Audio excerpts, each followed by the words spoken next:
Oh, hey everybody. Welcome to the new segment here on Unknown Territory I like to call Our Strange World, where we take a look at some news from around the globe. Anything paranormal, creepy, funny, or just downright bizarre, we'll find them and we'll tell you about them. So, first up, is if things in this world can't get any crazier, a monkey steals some COVID-19 blood samples from a lab technician in India. There's a video of it, which I'll try to attach a link to down below. A monkey attacked a lab technician on the campus of a medical school in India and ran away with blood samples from 3 patients infected with COVID-19. The robbed lab technician, meanwhile, took video with his phone of the incident. After snatching the samples and other medical items, the video reveals the monkey clambered up a nearby tree. That video, which was shared on social media, also shows the animal gnawing on what looks like surgical gloves.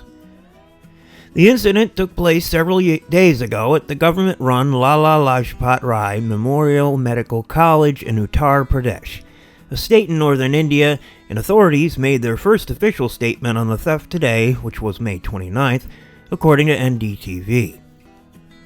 Local residents are concerned that the incident could increase the risk of COVID-19 transmission, first to other monkeys and then to humans, India Today reported. To date, there are 7,170 confirmed cases of COVID in Uttar Pradesh, according to ANI News. Indeed, evidence suggests that humans can infect some animals with SARS-CoV-2, the novel coronavirus that causes the COVID-19 disease. In April, 5 tigers and 3 lions at the Bronx Zoo in New York City tested positive for the coronavirus. They were infected by an asymptomatic staff person, according to the Wildlife Conservation Society. 2 pet cats and a pet dog in the U.S. have also tested positive for the coronavirus, which they likely contracted from contact with people, Time reported. And SARS-CoV-2 vaccine candidates have been tested on rhesus macaws, who show symptoms of the disease. However, the monkey snatched blood samples and not throat or tongue swabs from infected patients. College principal Dr. S.K. Garg said in a statement, according to the Indian Express. These were blood samples that are taken from COVID-19 patients during routine treatment, Garg said. He added that there is no evidence that monkeys or any animal can catch the coronavirus through contact with blood from infected people, the New York Times reported. Instead, the coronavirus is primarily spread through contaminated respiratory droplets and possibly through aerosis containing viral particles. An inquiry about the monkey incident is currently underway. Authorities with the medical college have asked the technician to explain it in writing, how he was overpowered by a monkey and why he responded to the theft by filming the thief, rather than immediately notifying hospital officials, the Times of India reported. So they're still on the lookout for this monkey, I assume, currently at the time being. So, people out there, try not to eat any monkeys, you might get COVID.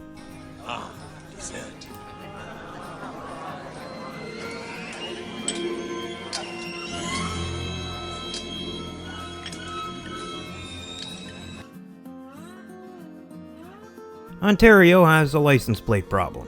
Nobody can read them. Ontario's newly designed license plates just hit a speed bump. Call it Plategate.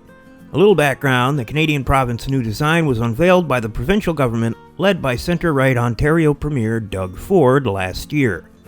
Almost immediately, people started comparing the plate design unfavorably to a box of Q-tips.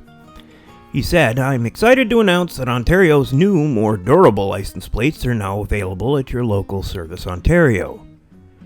Tyler Watt says, "They look cheap and like Q-tip boxes. You all can't even do license plates right." The plates also had a new slogan, "A Place to Grow," which drew the ire of some critics who preferred the previous Yours to Discover, which the plates had sported since 1982. Then there was the palette. They noticed that it also had the same blue color scheme as Ford's Progressive Conservative Party. But the real problems began once the plates began to go into use. Has anyone else noticed that the newly designed OnGov license plates are totally unreadable from distance at night? Tweeted video journalist Andrew Collins on Friday. Could be an issue for Toronto police forces in the future. A Twitter user who describes himself as a police sergeant in Kingston, Ontario, tweeted another photo with the same complaint the next day. Did anyone consult with police before designing and manufacturing the new Ontario license plates? They're virtually unreadable at night. Sergeant Steve Koopman posted this picture, and yeah, you really can't see anything on it. It appears the new plate design is struggling with its most important job, clarity. It's crazy, right? It's unbelievable, says Collins, the video journalist. If citizens can't read them and call in impaired drivers and traffic complaints, a police officer is certainly not going to be able to read them in a chase situation. Journalists at Toronto's CTV network wanted to see whether they could recreate the problem, so they shined a light on the new and old plates while slowly moving away.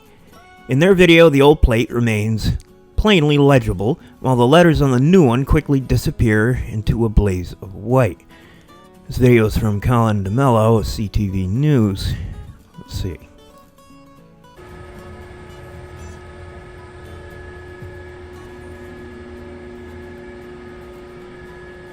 Yep. Can't see it. There's the new prototype they're coming out with. Unsurprisingly, police chiefs in the province are concerned. Some officers are surprised and have been taking photos saying that this is what they're looking at. Ontario Association of Chiefs of Police spokesman Joe Couto told the Ottawa Citizen, "It shows very clearly that, especially at night, there may be some visibility issues. You pretty much have to have bought a new or used car in the last few weeks," said Collins, "or you're super with this government and you rushed out to get the Doug Ford plates. I hope the cops there and the RCMP will be able to read new plates, or at least you guys up in Ontario can get some new ones. I kind of like the old one better." Well, I figured for this one, we get a little bit more lighthearted from the paranormalist.org. Cryptids and kids. A former Mantanchi teacher turns his love of Bigfoot and the unexplained into fiction for children. Northeast Mississippi Daily Journal. This is by Bing and Google News. "I don't think a person should be too all in on everything, but I don't think a person should be too hard on the other way either," Mount said via telephone. He was taking a stroll around his neighborhood in North Carolina, just a short drive away from the heart of Bigfoot country, his comments backed by the din of the outdoors, a chorus of birdsong, the crunch of his feet on the pavement. A PhD and a college professor, Mounts believes curiosity is important. The world is vast and complicated, and there's a lot the people living on it have yet to learn about. "I think it's healthy and scientific to be skeptical, but to approach anything with an open mind," he said. Mounts recently published his second children's book, Let's Play Tennis, a Baby Bigfoot and Baby Yeti book, under his semi-pseudonym Dr. Mounts. The book tells the story of a group of friends, Baby Bigfoot, Baby Yeti, Baby Sasquatch, and Baby Giganto, who are sent to the store to pick up avocados and sun-dried tomatoes. But it doesn't take the crew long to get distracted by an impromptu game of tennis. And then, for that impromptu game of tennis to be interrupted by confusion over the sport's baffling, at least to outsiders, scoring system. Written, illustrated, and published by Mounts over a roughly 9-month period, the book is very much a reflection of its creator. Honestly, it's quintessentially me. It's got a little bit of all my different personalities in there, he said. That includes a love for tennis and Southern culture, humor, and kids. And cryptids. Don't forget the cryptids. For those unfamiliar with the term, a cryptid is a creature claimed to be, but never proved to exist. Think the Loch Ness Monster, or Abominable Snowman, El Chupacabra, or of course, Bigfoot. Born into a superstitious family on Halloween night, Mounts has had an interest in the spooky, the paranormal, the extraterrestrial, and the cryptozoological since he was a kid. He grew up in Pontotoc County, on a diet of Stephen King and unsolved mysteries, arguably the scariest show ever created, at least to those of a certain age during its run. Despite his family's predilection for the paranormal, they were also strongly religious. Mounts felt that these two traits complemented each other well. The Bible is full of what could, to those not of the faith, be considered inexpiable, paranormal. Even angels could be considered extraterrestrial. "I always felt like my religious background supported my interest in all this stuff," he said. "It doesn't for everybody, but for me it does. With the paranormal, with Bigfoot, with aliens, with UFOs." As he got older, Mounts fell in love with the late-night radio program Coast to Coast AM, founded in 1988 and originally hosted by Art Bell. The show has given voice to hundreds of guests who claim to have had any number of inexplicable encounters. Before every ghost hunter, Mothman, Witness, and Time Traveler had his or own blog or Facebook page. The show was the primary way people with ties to the enigmatic shared their stories with a wider audience. Mounts ate it up. Coast to Coast AM was a huge influence on me, Mounts said. I loved it. I loved the format of it. I loved listening to Art Bell. I loved listening to people call in. The show, which still runs, had been such an influence on Mounts. The name of his micro-publishing company, Comatose Tacos, is an anagram of its name. In the early 90s, Mounts heard a story from a coworker about a close encounter with Possum Head Man. The guy claimed the creature almost killed him and his grandfather and his brother during a fishing trip. Even Mounts, who was drawn to such local legends, was skeptical. I was very taken aback, he said. I was like, what did you say? Possum Head Man. Lives in the woods near Dumas, Mississippi. He's got the head of a possum and the body of a man. It sounded preposterous, even for Mounts. I didn't know exactly how to take that, he said. If somebody tells you a weird or strange story on the face of it, you can't take it seriously too much. It's just one person. But many years later, Mounts was recalling the story of Possum Head Man to a friend when one of that friend's coworkers said he knew of the legend and claimed to have himself survived an encounter with the creature. Years later, again during his stint teaching at Mantanchi Attendance Center from 2002 to 2010, Mounts brought up the subject to fellow teacher Mark Neves, who said he was familiar with the local legend.